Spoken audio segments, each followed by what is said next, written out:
Hello, hello. Welcome to today's Over 50 and Flourishing. So good to have you this week. I hope you had a nice weekend. I know that this is following Father's Day, and I thought this would be a great opportunity to talk about our relationships with our dads. For those of you who are still blessed to have dad in your life, if he's still around, I hope you had a very nice Father's Day. I hope you were able to share some exchanges, memories, connections, stories, whatnot. For those of us who don't have dads, it's a bittersweet day. It's a day to remember, a day to reflect on that relationship and what that has been like. I will say that the father daughter relationship is a very unique one and an important one. And we all know that it can lead to our relationships later in life with men and what they look like. And if there are unresolved issues in this area, it can really present later in life. So I wanted to bring on a very familiar face and dear friend, Laurie Gerber. She is a relationship coach. You've seen her here on this podcast on Over 50 and Flourishing, primarily talking about love in midlife, relationships in midlife, how to find it, where the men are, how to be able to secure love and what that looks like in this stage of life. But she and I were talking, and we were talking about the power of the father-daughter relationship and those of us who had daddy issues growing up. And I thought, that was a personal battle of mine. If you read my book, Life Makeover, you know that I shared that story in there. And I've talked openly about that. I feel blessed that I was able to resolve those issues and therefore come to, I guess, a better knowledge and understanding of myself and my needs and wants later in life, and not to project that on other people. But I wanted to bring in Laurie to have this conversation, to hopefully answer your questions, to enable you. If this is an area in your life where you have struggled, I am convinced that Laurie Gerber, who is one of the best, most engaging and effective life coaches and presenters in this country, is going to help you today. So welcome, Laurie, to the podcast.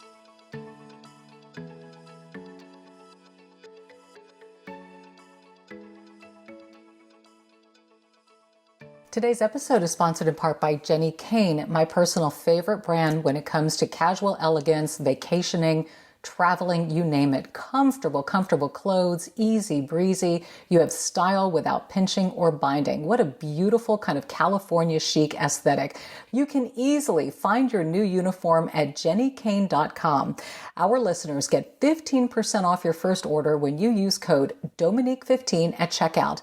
That is 15% off your first order, JENNIKAYNE.com, promo code Dominique15. Let getting dressed be one less thing to worry about. Embrace your summer aesthetic with Jenni Kayne. Are you ready to take care of your skin in a holistic way? Well, Bon Charge is the brand, and they have a huge range of evidence-based products that will completely optimize your life in every way. I'm talking about wellness products to help you sleep better, perform better, have more energy, recover faster, balance hormones, reduce inflammation. The list goes on and on and on. But for this segment, I want to talk about the red light face mask and what it can do. Boost collagen immediately. It will really help you get rid of breakouts, but it's known for fine lines and wrinkles, even sore jaw, eczema, migraines, acne. That list goes on and on too. You really need to check out the red light mask. It helped to solve my problems, the occasional breakouts. And again, I love the fact that it's boosting collagen and elastin production. Kind of a win-win, if you do say. Bon Charge ships worldwide in rapid time, trusted by leading health professionals worldwide. Easy returns and exchanges. It's kind of a no-brainer. Go to boncharge.com/over50 and use coupon code over50 to save 15%. That's BONCHARGE.com/over50 and use coupon code over50 to save 15%.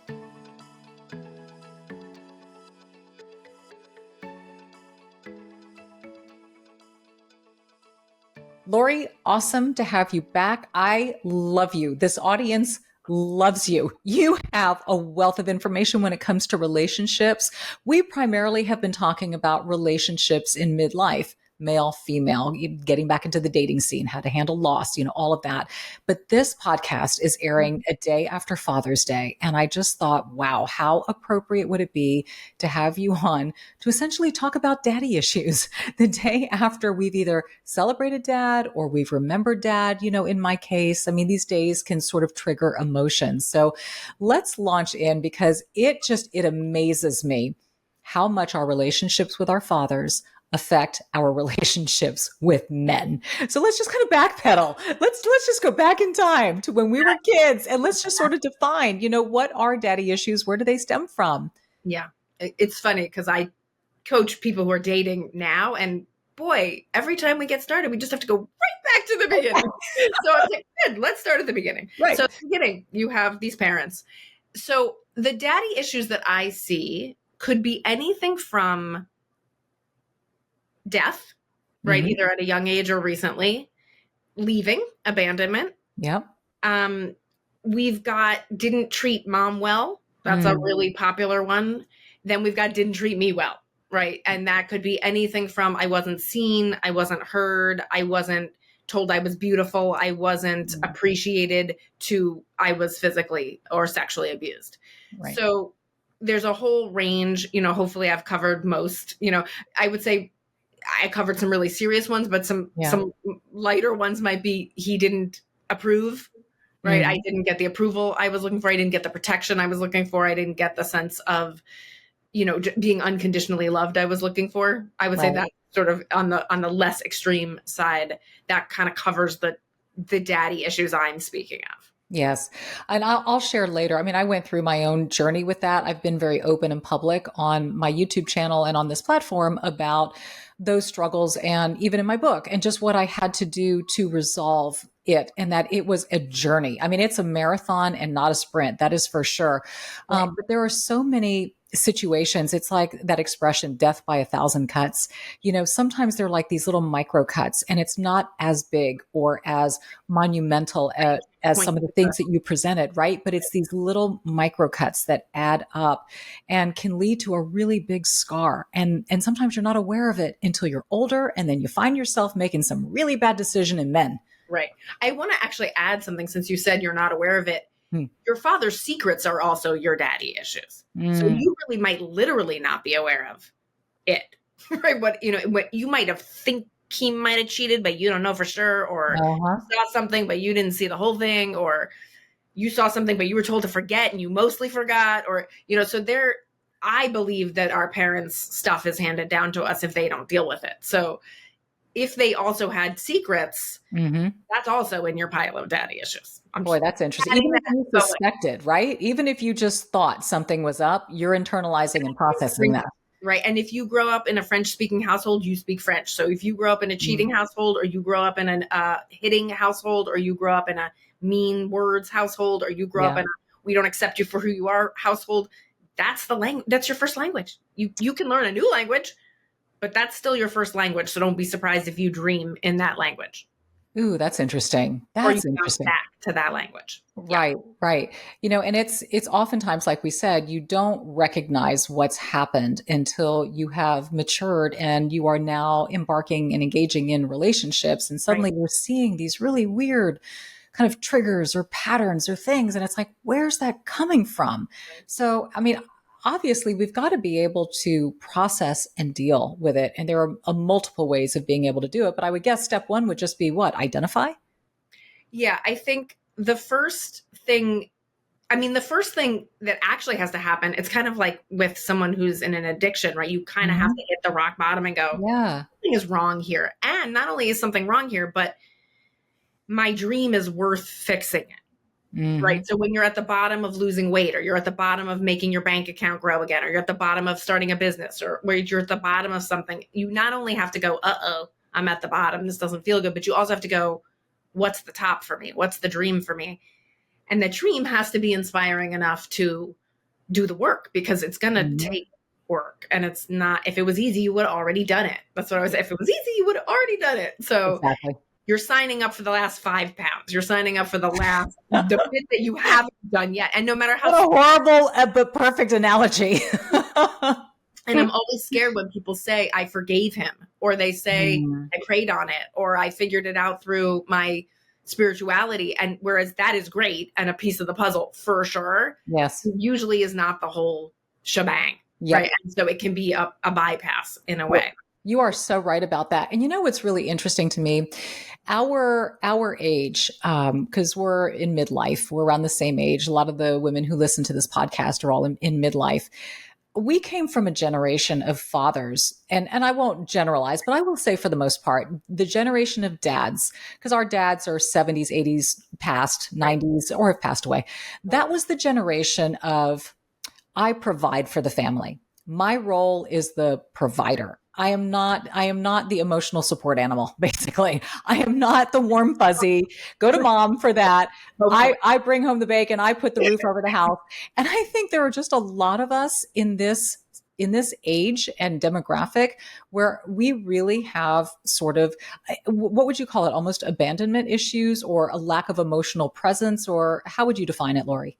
Well, it's interesting because we in this past 50 years of human evolution in this country, we have learned emotional intelligence. Yes. And now we're kind of like, why didn't our dads know it? Right. Like, where were they? Why didn't they teach us? Why didn't our moms teach us?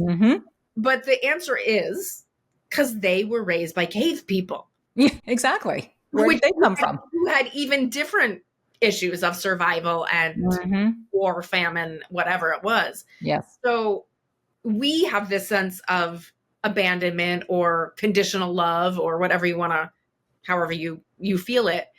But we lose the perspective that we are the most emotionally intelligent because we're the youngest generation, or whatever the youngest generation is, should be the most emotionally intelligent, the most tech savvy, the most evolved, right? Because how would we not be, right? So I do think it's a little, we lose our cultural and historical perspective as well as just our generous spirit when we hold our parents to the standard we would hold ourselves or our friends. I don't think that's exactly fair. Yeah, no, I mean, it makes sense. And I've luckily, I think we've all witnessed this, in our, if you have older children, the role of the father is so different now, so different. I mean, I just see so many younger dads in the game in every way, in the game physically, emotionally, mentally. I mean, dads are all in for the most part. I mean, there are going to be obvious cases of not so much. More than in the past, you can but say. It's more than in the past. So I would say that the younger generation is benefiting if a father figure is present, is certainly benefiting from a more present father figure than what I personally experienced and many people I know experienced. So, we take that sort of role shift and it's like, okay, to your point, I mean, we've got to come to a place where we can forgive, because at some point you're going to have to, but you talked a lot about the work that needs to be done. And I really, really want to do a deep dive in that, because that is the process. I know for me, it was a decades long process. It was not easy. And I'd like you to kind of walk people through, what that's going to look like to be able to try to resolve this, and don't expect it to happen overnight. Yeah. Well, I'll take the deepest answer first, and then we'll see if we get to a different place. There's everything you need to say to your father that you never said. Correct. And that's whether he's alive or dead. And I understand as a child, you don't necessarily feel free to say everything. You might think you're in physical danger if you say it, or emotional danger if you say it, or you just might be tongue-tied or whatever it might be. But I believe that to fully mature and become an adult, you need to be able to be an adult with your father and your mother, actually. But in this case, your father. And that means you have to be able to say everything. Again, I don't care if they're dead. You can use a proxy, right? It works. It works to do it spiritually, even if they're not alive. So please, if you're listening and your father's deceased, do not think I am not talking to you. I am talking to you too. You're not out of luck. You still have an opportunity. Yes. I've had the thought like, if he dies, I won't have to deal with that. I'm like, no, not so much. No, not so much. It work that way. I don't know why, but it doesn't work that way.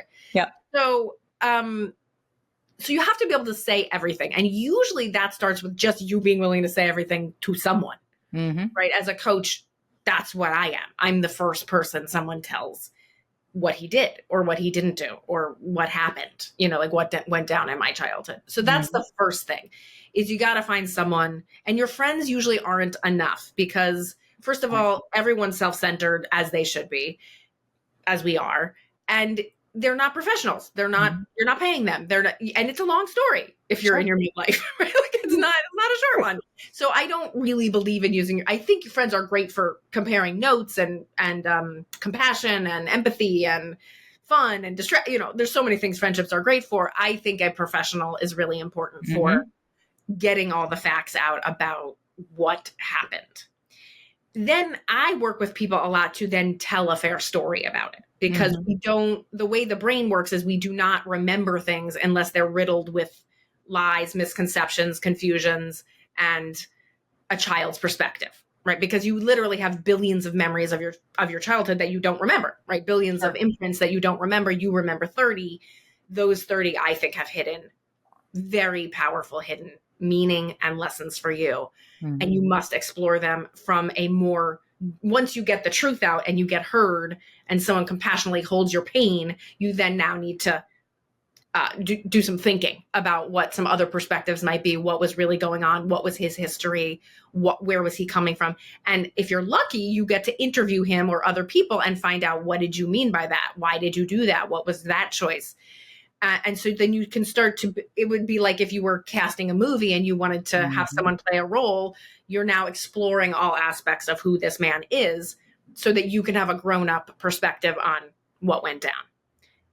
I say that as if it's a simple process. It usually takes people years to actually take each incident apart and come to a new understanding. Somewhere along the line, once you get a few under your belt, you start to go, oh, this was not happening in a vacuum. I was in a dynamic with my father. He had a role. I had a role. We both played a part. And you start to go, oh, I'm a person making choices, being the author of my life. Let me start to tell a more fair and balanced story about this. And sometimes that leads to a lot of forgiveness. Sometimes it leads to amazing conversations. Sometimes there's a story where it's like, no, this was really, really awful. They were not well, or they were a narcissist, or they were abusive. And I just need to tell my story so I can live, free, because it can't be a secret. I'm not carrying his secrets anymore. Right. That's very true. And I'm glad you brought that up, because I think a lot of people think the whole point of being able to communicate is in the hopes of, I'm now going to have this renewed relationship. He's going to finally understand where I'm coming from. We're going to get to erase the chalkboard, start from scratch. And there's really no guarantee of that happening. You're doing the work more for you to free you 100%. From that emotional bondage, right? Yes. And I will say, most of the time, it does lead to a better relationship, even if not your fantasy. Yes. Certainly an improved relationship, but sometimes it doesn't. And sometimes what you realize is you need a better boundary. You need a better no to whatever that is, especially if you do your work to bring the truth to your parent in a loving and gracious and graceful manner, and they still don't want any part of it. That's a really good sign that you're not dealing with someone who's going to meet you there, right? And so you might do better to decide how you want to proceed with that as an adult. Still love them, give them a hall pass for their mental illness or their unresolved issues, and then figure out how you want to interact so you can get as much as what you need and no more harm. Zero more harm allowed. Right. That's the standard. And so if you can do that with your father, of course, you're much more likely to be able to do that with people you date. Right, because that has a cascading effect. And you also start to look at men differently and start to choose different types of men, because they're no longer meeting a need anymore that you're trying to get filled from dad, but you're working, and it's a work. It doesn't happen. It's not like you do it and then all of a sudden, oh, look at me, I'm making all these great choices the next day. I mean, it's a process, but there's healing that is taking place in that openness and that communication and just being honest about how you feel to the person who hurt you. Yes. Perfect.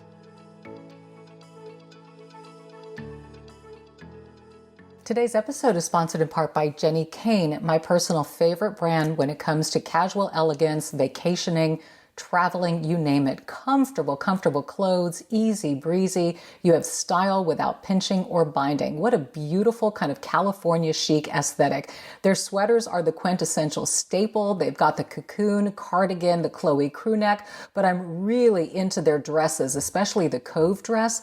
Wow, fabulous, lightweight, flowy fabric. I also love the Riviera slip dress. You talk about a perfect vacation dress. You can easily find your new uniform at jennykane.com. Our listeners get 15% off your first order when you use code Dominique15 at checkout.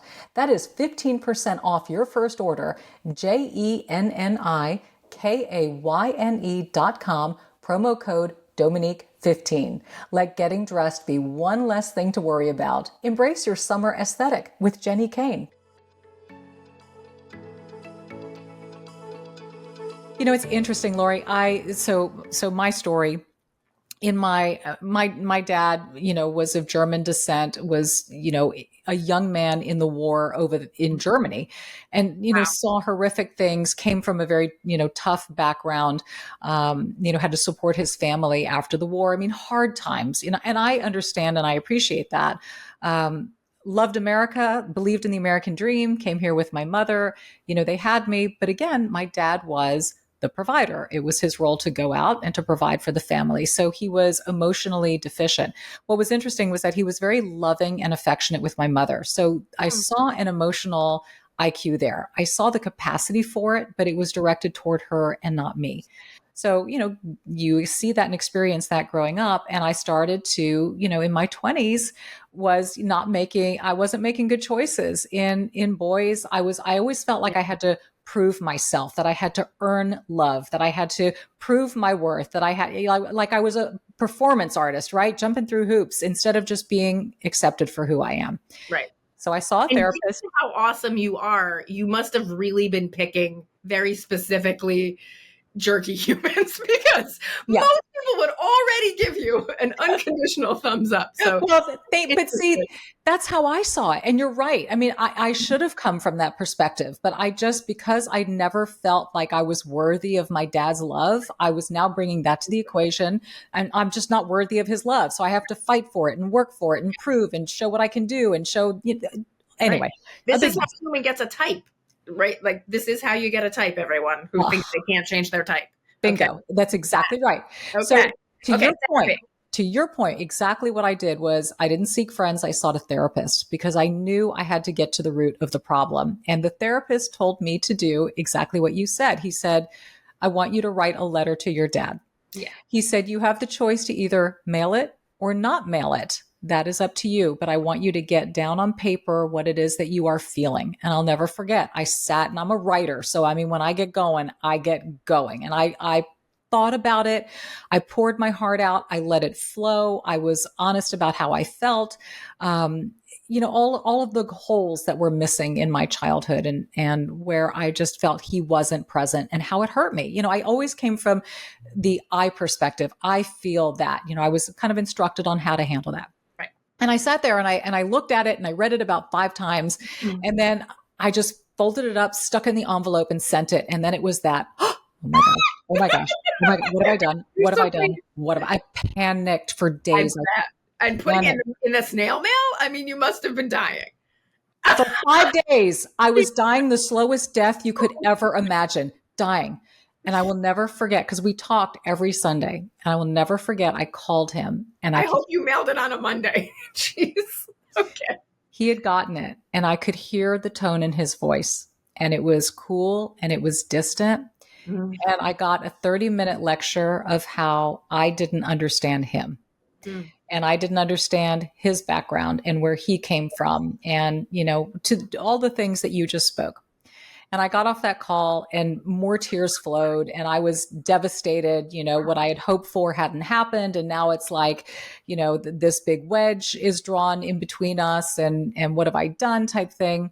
But I have to tell you that over time, there was such an incredible sense of release, of peace, of finally, as an adult, I have finally expressed what it is that I needed to express.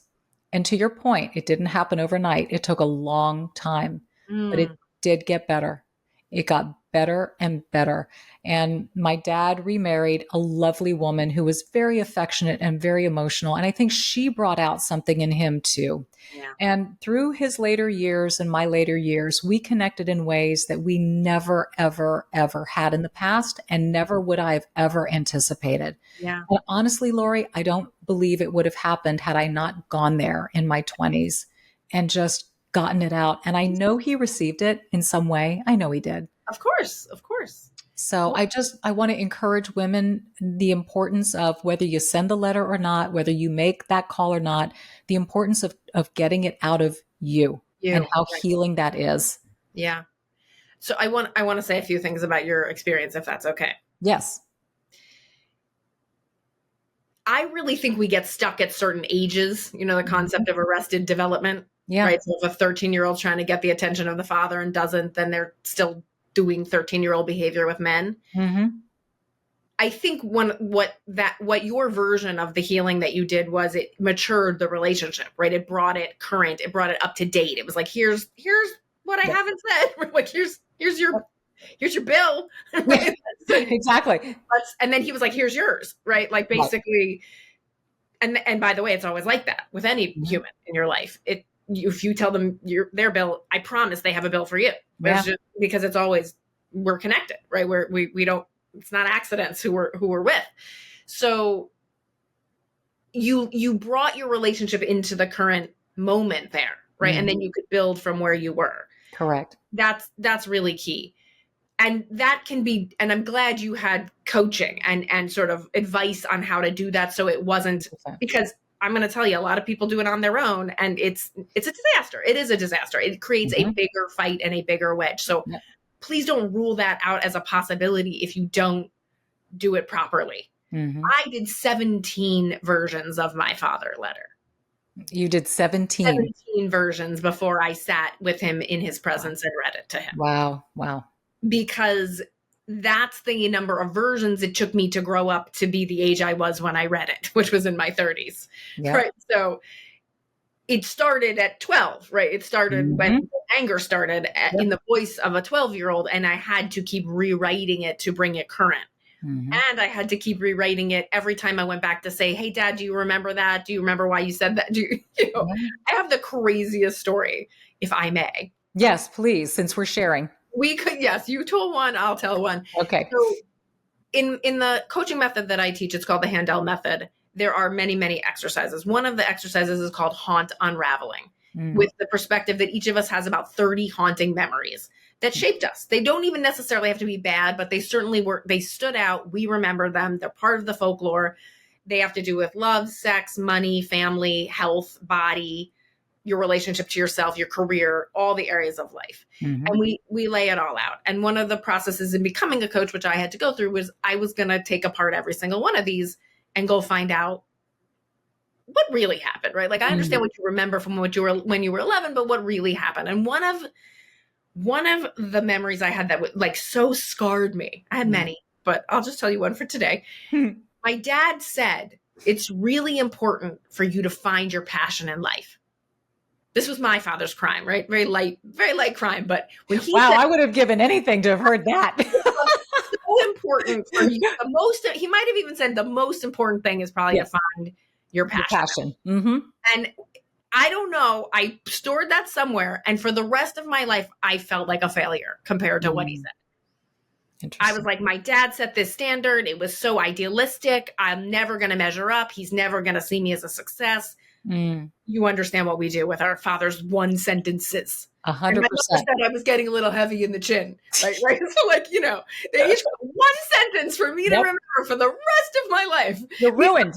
Meanwhile, I see them all the time, right? They say a lot of nice things, yes. A lot of nice things, a lot of whatever. These are the things I remember. So part of my homework in this coaching process is to just go back and go, hey, Dad, I went somewhere with that thing you said. Do you remember it? Do you remember saying it? And do you remember why you said it? First, he goes, of course, I don't, he says remember. The thing you don't remember, right? The thing that haunts us, the other person doesn't remember. That's number one. Number two, he goes, but it does sound like something I would have said. Mm-hmm. And I think it's good advice, right? I think, I never found my passion in life, but I really wanted that for you. Right? And so, So the first light bulb goes off in my head. Like it wasn't a big proclamation. He didn't even remember it. Number two, he didn't think he accomplished it. Never would have occurred to me because I'm self-absorbed and only think of myself. I'm, directing it only at me, but he was reflecting on what he wished someone would have told him, I guess, or what he wished for me, really. Right. And so light bulbs. And then he goes, and you did, right? Like, you did find your passion. And I said, what do you mean? I thought you meant like sports or music or math or, I have a twin brother. I think I projected whatever I thought was I didn't even ask what he meant, right? I made up in my head what he meant, and I was a failure for that. Yep. He said, well, you love helping people. You're obsessed with it, actually. Right. So look at you doing your passion. And I said, that counts. Exactly. That's it. You even hear I sound like a 10-year-old. Like I don't even sound like an adult in that conversation, but that's how real that one sentence haunting was for me, that I never went back and asked. I never humanized my father. I never humanized myself. I never had a one-to-one adult conversation about about that silly one sentence. And by the end of it, I thought, wow, I think my father's proud of me. Exactly. What a 180 in this whole thought process. 180. Yes. 180. And then, so not only do I now have this connection with my father, I feel more intimate. He feels more connected. But now I walk out into my life and I go, wow, I feel more confident. I feel more brave. I feel more accessible to the world. I want to do new things. I'm a different person. And I go, I wonder what else I misunderstood in life. Right. Right. Well, it's so validating. You were so lucky that you had that, by the way. That doesn't always happen. I mean, oftentimes, things will present or like you mentioned earlier, they'll get denied.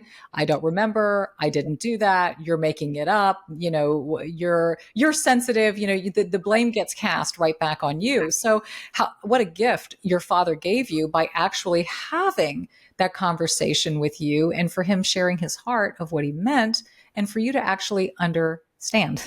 But just so you know, my dad's nickname was the Ogre. Right? He was not cast as a EQ guy. Gotcha. Right? Just so you know, and that's the funny thing, is that everyone's probably thinking, well, not my dad. Like my dad worked hard. My dad fought in a war, or my dad wife died, or my dad or my dad has a dementia, or there's some reason why your dad couldn't be like my dad. But I want you to know, my dad looked like an ogre. Right? He did not look emotionally accessible at all. I was scared to death to have that conversation with him.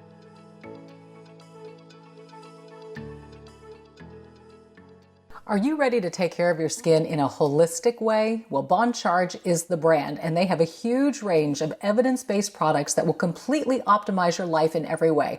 I'm talking about wellness products to help you sleep better, perform better, have more energy, recover faster, balance hormones, reduce inflammation. The list goes on and on and on. But for this segment, I want to talk about the red light face mask and what it can do. Boost collagen immediately. It will really help you get rid of breakouts, but it's known for fine lines and wrinkles, even sore jaw, eczema, migraines, acne. That list goes on and on too. You really need to check out the red light mask. It helped to solve my problems, the occasional breakouts. And again, I love the fact that it's boosting collagen and elastin production. Kind of a win-win, if you do say. Bon Charge ships worldwide in rapid time, trusted by leading health professionals worldwide, easy returns and exchanges. It's kind of a no-brainer. Go to boncharge.com/over50 and use coupon code over50 to save 15%. That's BONCHARGE.com/over50 and use coupon code over50 to save 15%.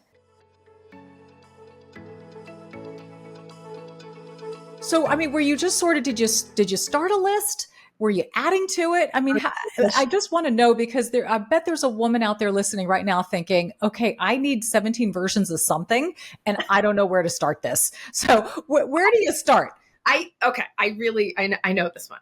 So the first thing you do is you just recount your memories, and you do it as honestly as you can, right? Mm-hmm. Pretend you're in a lie detector test and try not to exaggerate, embellish. If you're so emotional that you need to just complain and rant, you can do that. Like, do that first. Elsewhere. Yeah. Either with a therapist, a friend, or in writing. It feels great to get that out, but don't consider that anywhere near the letter, right? Like that's just you having your feelings. Awesome. There you can exaggerate and accuse and blame and all that. Right. But when you're done with that, really see if you can go, here's what I remember. Right. Even if it's, I remember you coming into my room and touching me. Right. Even if it's that, like, even if it's awful, try to say it, try to write it, try to be present with yourself. Because remember, whatever your parents didn't provide, you get to provide for yourself now. Right. So the practice of doing it and being there for yourself as you go through it is extremely healing and is necessary, because your father may not be able to give it to you. Your husband may not be able to give it to you. Your lover may not be able to give it to you. You really need to be able to give it to yourself. So can you tell the story? Can you hear the story? Can you keep working it until it is accurate? Like if your mother read it, she'd go, that sounds right. If your sister, can you get it accurate? That's the first step. Then you want to put in how it made you feel, right? Like what you made up about it, where you took it, what damage you did to yourself about it, and then what you would like them to apologize for, or what you wish they did differently. That's a long list. Like, this is a long process. Okay. Sure. Then I want you to pretend you're him and write his laundry list on you. Interesting. Because when I went back to my father and I said, you used to interrogate me and you would sit me down and you wouldn't let me leave until we were at the bedrock, you called it. You wouldn't let me leave until we were done. And I was up late at night crying, And when I said, that really made me feel whatever, less than, or it made me feel scared, or it made me feel whatever, he came back to me and he said, do you think I ever won one of those arguments with you? So you were duking it out and keeping yourself up late in defense is what it sounds like. I was his best adversary. Yeah. I was his best, and I was getting attention, and I was getting something out of that, though it was not either one of our ideal.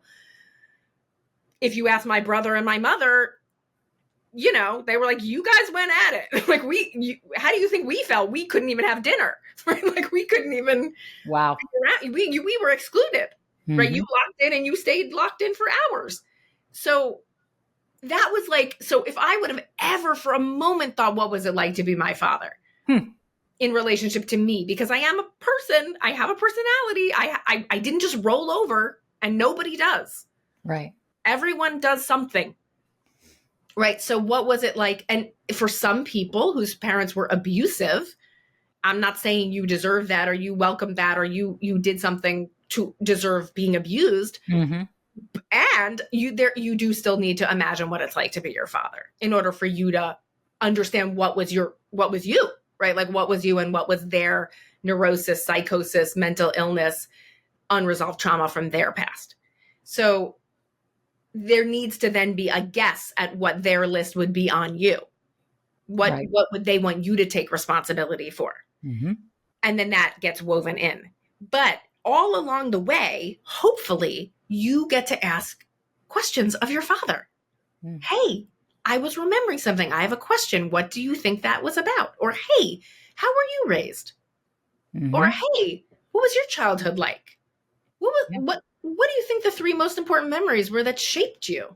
Those are some big questions. Right. I had someone I worked with that said when her coach started to ask her these questions about her parents, one of the questions is, what do you do for a living?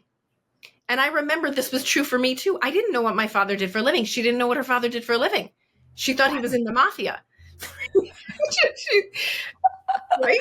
Because he looked probably like a big burly guy who'd be in the mafia. Maybe some people here whose fathers were in the mafia or the CIA. Right. I don't know. Right? Yeah. Like, all different stories. Maybe you weren't supposed to know.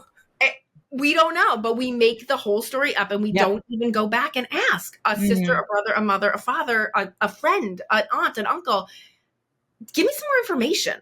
Yeah. Because the more information you're now gathering, you can almost, and again, if your parent is deceased, you're not going to be able to ask the parent. You're going to have to ask the people who knew the parent or the offspring.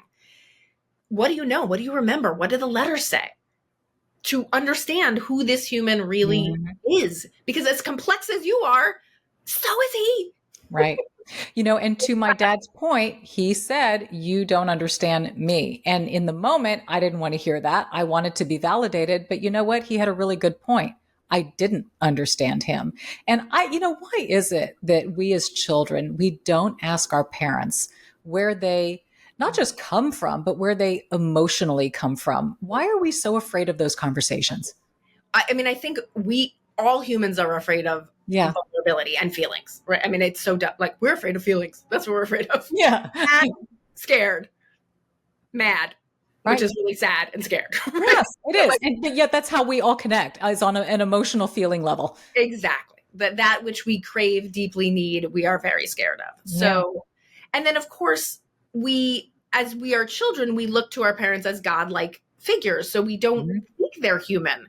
We actually don't think they are human with a backstory. That's true. I mean, I remember when he said, do you think I ever won one of those arguments? It was like, why have I never even considered that side of the story? Because you're super arguer. And I was just trying to defend myself. Then it shows you how we're so messed up in relationships, because we only think from our own perspective, and we think that's God. We think that's the only one that there is. And we're not even thinking about their perspective, much less figuring out if we could agree with it or validate it. Right. It all starts here where it's a godlike creature, and we just want to get its love and protection. And that's what our agenda is. So we either are pleasing to that, or we rebel and we run away and tell the story we couldn't please them or couldn't make them happy. So there is a point where I wish we would learn, maybe 12, 13, 14, those are humans. Those are people. They have a backstory. Right. Start interviewing. I wish it was, they actually do give it in school to ask about your family history. Yes. Ask the deep questions, which we are entitled to and must know for our own evolution. We must know these stories.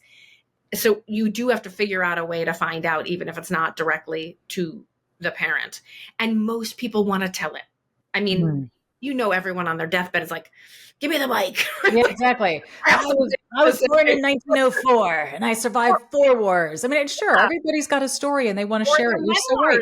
Start getting written when they're 65, right? Because people don't want to leave behind nothing, right? That's literally all you have as you age, is your stories and your truth about life and what you've learned and your philosophies. So most parents of women our age would love to get that out. Yeah. Would love to get someone writing and listening and caring and wanting to know, because you want to know your lineage. Like, you want to know your blood type. You want to know your medical history. You want to know what what happened. So I'm giving everyone permission now. I don't care why you didn't do it in the past. They're going to love it. You're going to love it. And it's going to blow your mind. And it's really good for your children too. I so agree with you. And you know what I encourage people to do? I know we're a little bit ahead of the game, but get your parents on videotape. I can't speak enough. Not videotape anymore. Well, yeah, you're right. I know. Record them on one of these. Yeah. Yes. Recorder. Yeah, exactly. But you know what I'm saying? One of the greatest gifts I have is YouTube videos that I shot with both of my parents. My dad making his German pound cake. My mother I had on this podcast multiple times. And I have this beautiful footage to be able to refer to of family traditions, interviewing and asking questions. And it's one of the greatest gifts I gave myself by doing that, because it's the voice, it's the connection to the past, it's that history, it's the good, it's the good that overrides the bad. And so you're right, Laurie, that's so powerful to have.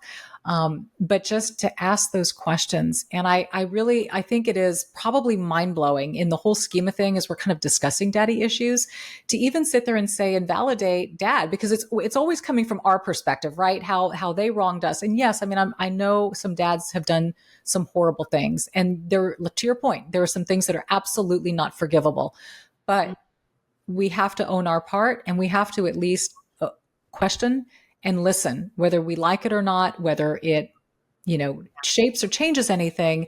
It's fair in a conversation to have both sides. Right. And if you humanize your father, it humanizes you, and then it humanizes all men. And we really do need to think of people. And I hear women talk about men all the time, right? There's no good men, right? Like, all the men are blah, blah, blah, fill in the blank, right? Yep. And I just go like, yikes, right? Like, poor men. I know. They don't get to be individual humans. Are you sure? Yeah. So I want everyone, right? I'm begging you all to humanize everyone. But really, in humanizing your father, you get to humanize men, and then you get to know a man. And if you're picking well, and your frequency is now aligned with someone who will love you and be kind to you, then you're going to want to give him the same. Right. You're going to want to give him that kindness and that listening and that validating of his experience and what it is to be him. 100%. But I think this hurdle has to be leapt over. And to your point, it's a process because this healing takes time and it's not overnight. And so I want, now that we've kind of discussed the communication, whether it is verbal, whether it's in the form of a letter, let's touch upon, because I know there are a lot of women watching whose father may have passed or maybe has dementia. So there's no way for this information to be able to be physically received. What should women do in that situation? Okay. Well, I will go from very practical to very woo-woo. Okay. I don't know if you travel in woo-woo, but we're going there today, Laurie. I'm going to give you a range of, buffet. Okay. So obviously, if the person is deceased, is different than if the person comes in and out of consciousness or lucidity. If there's some hope of, again, the person wants to leave behind this. So many people go, it's a burden. They wouldn't want to. They'll be mad. Mad. Yes. Just ask. Okay. Would you mind if I asked you some questions about your family, our family, and your history and your life? If they say no, you can run away. But if they go, sure, then you hook up your. I love that you reference videotape. Videotape. I know. Come on. I grew up in the 80s. What do you want from me? Okay, we'll watch it on the VCR. I know, right? Yeah. No, you ladies understand. All right. Yes. So if they say yes, then you start recording regardless of their capacity. Right. The next tier is their wives, sisters, brothers, children, aunts, and is the other people around who can tell the stories for them. Exactly. And files. I mean, I can't tell you how many times when someone's ready to know, they find the letters or they find a file or they're looking through something and boom, there's the thing that explains it. It's kind of magical. I do think there's a higher power involved in this very spiritual work. So don't rule out free gifts from the powers that be in your research project. So people coming out of the blue, information coming out of the blue. I mean, since we now live in a digital age, all this is going to be much more accessible. I mean, the next generation's very lucky. Right? Yes. You can find out anything about my life. Right, exactly. There's no hiding anything anymore. Anyone can find out anything about my life. Okay, so and then there's a spiritual route. There are people who can connect you, right? And I don't know if they're really connecting you to the person who died or not, but you're going to feel like they are. And placebos work. So you really can glean awareness from a process like that. I've seen it many times. And then if you don't believe in that, right? Like I'm not saying believe in something you don't believe in, but you can also have conversations.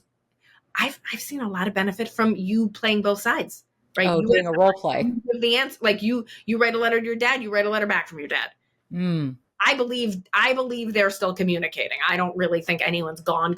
That's my personal belief. I'm not saying everyone needs to believe that, but I believe you could do letters back and forth just by asking. And then there's also if you write your letter and they are not alive to receive it, you could communicate it through a medium, but you could also communicate it to your spouse or to your mother or to your sister or to your friend, somebody, or to your therapist or to your coach, right? Somebody who is a chosen surrogate acting as that person. And there are many therapeutic processes that use that if the real person is not available for the interaction. So I mean, the point is there's still healing for you, because I don't want any woman to think that, oh no, I've that ship has sailed. I have missed that opportunity.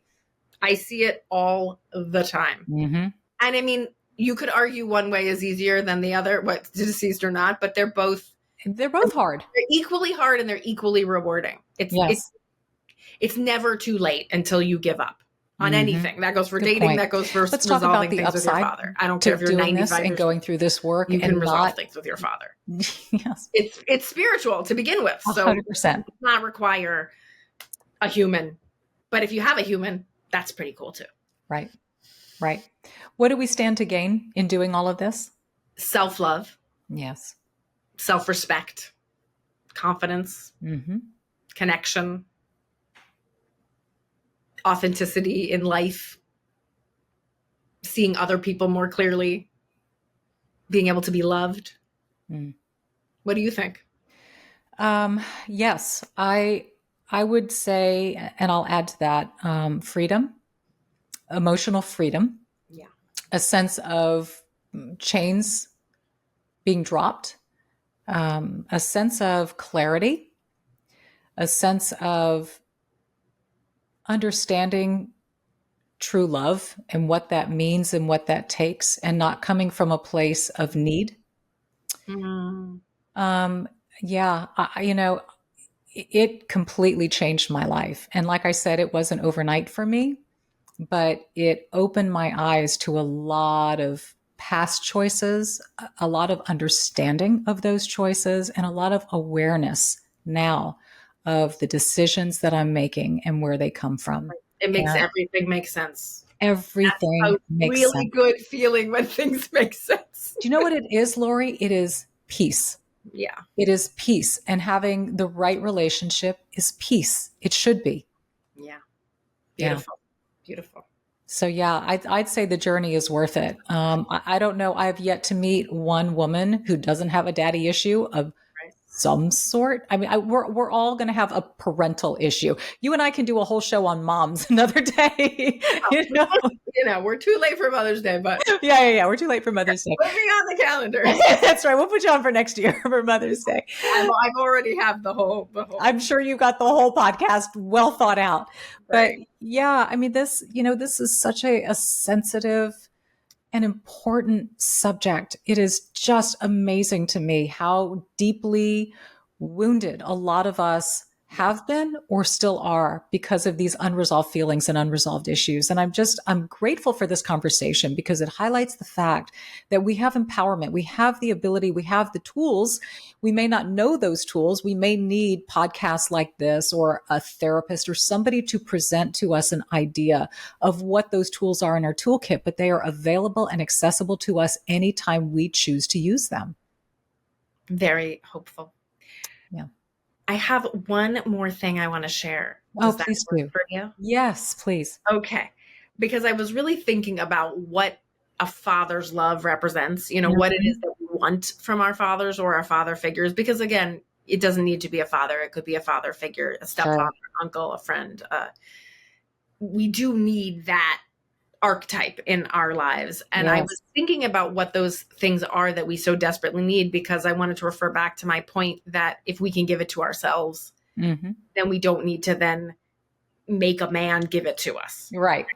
So I just wanted to really articulate those 4 things clearly so that if anyone's looking for an easier project than confronting their father, or there are plenty out there, by the way.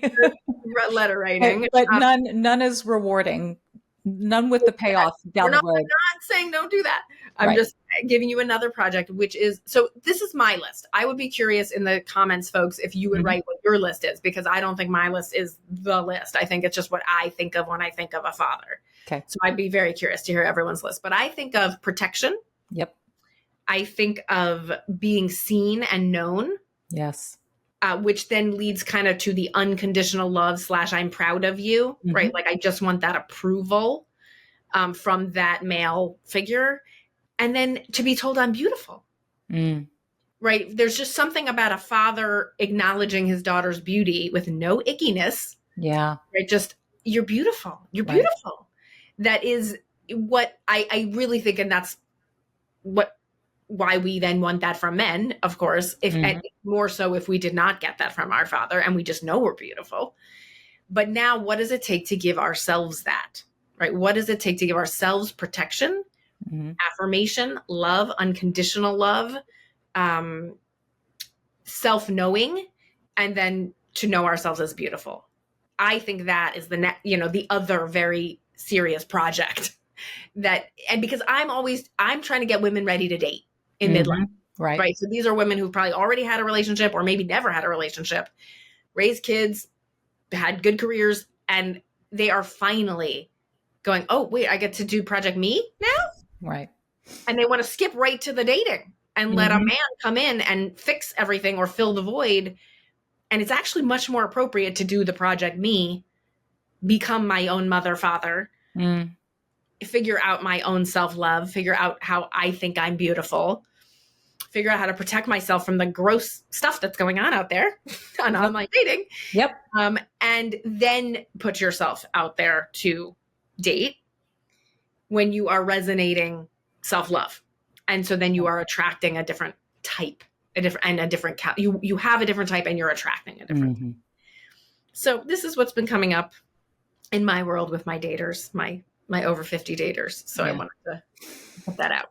Well, I think you really hit the nail on the head when you describe those things that we do want from our fathers. And as you went through that list, I got kind of that icky feeling because I thought, wow, I didn't get any of that.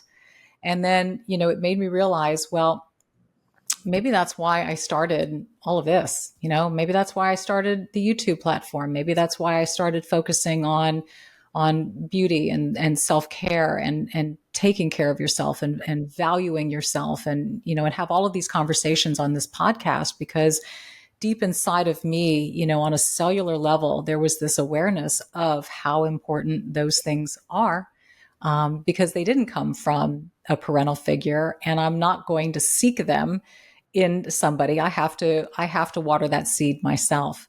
And I just know from a personal experience how important that is to do, and that it does grow you and enable you to really find the kind of love that you are truly deserving of.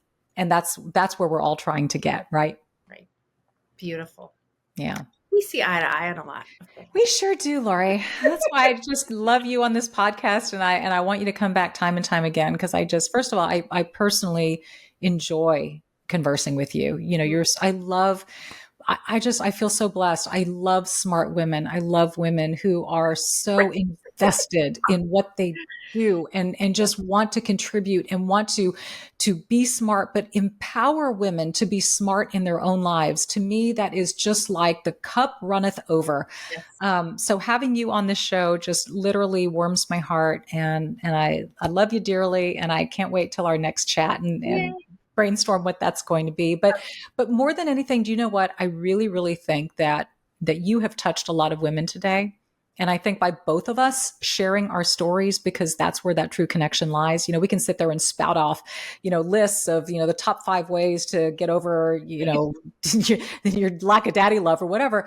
But I think when you're vulnerable and you open up and you share your truth and your hurt and your pain or whatnot, you allow another woman to be able to connect to that story and feel like she's not alone. So thank you for doing that. Yeah. And thank you, everybody who listens and watches, because I read your comments and you are right there with us. Yep. You are right there. Smart, caring, wanting to help, willing to share their stories. It's really is very moving. It is. It is.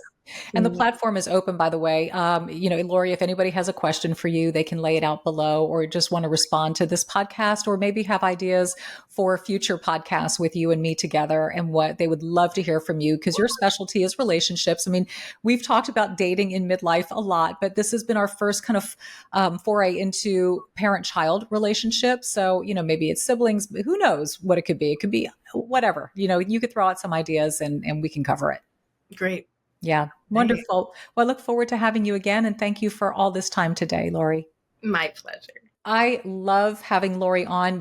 She's going to be back. We are already brainstorming on some of those ideas in future podcasts. Please leave those comments below like we encourage. Let us know what you would like us to discuss here.